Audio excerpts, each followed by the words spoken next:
नेरळ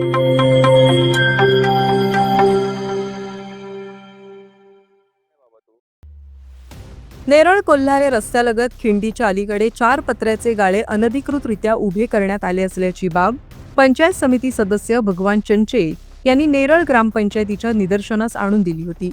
नेरळ ग्रामपंचायतीच्या ना हरकत दाखल्यावर हे गाळे उभे केले असल्याने नेरळ विकास प्राधिकरणाने देखील या गाळ्यांना नोटिसा दिल्या.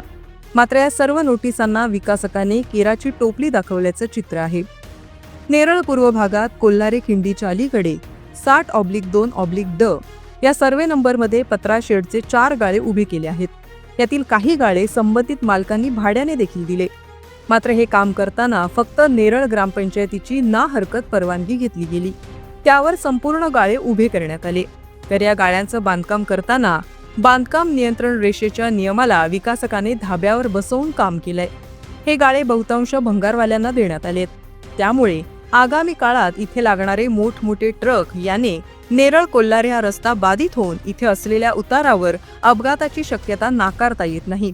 तेव्हा याबाबत नेरळचे विद्यमान पंचायत समिती सदस्य आणि माजी कार्यसम्राट सरपंच भगवान चंचे यांनी नेरळ ग्रामपंचायत प्रशासनाचं लक्ष वेधलं होतं. त्यामुळे नेरळ ग्रामपंचायतीचे ग्रामसेवक अरुण कारले आणि ग्रामपंचायत कर्मचारी यांनी तात्काळ बांधकाम ठिकाणी धाव घेत संबंधितांना नोटिसा बजावल्या होत्या. त्यानंतर या नेरळ संकुल विकास प्राधिकरणाला जाग येत त्यांनी देखील नोटिसा दिल्या होत्या. मात्र या नोटिसा देऊन आठवडा उलटून गेला तरी साधं उत्तर देण्याची गरज विकासकाला वाटली नसल्याने त्याने सरळ सगळ्या नोटिसांना केराची टोपली दाखवलीये. तेव्हा नेरळ साई मंदिर भागात अनधिकृत गाळे जमीनदोस्त करणारे प्राधिकरण इथेही ही भूमिका घेणार की अनधिकृत बांधकामाला दिवस ढकलत पाठिंबा देणार हे पाहणं आता महत्त्वाचं ठरणार आहे.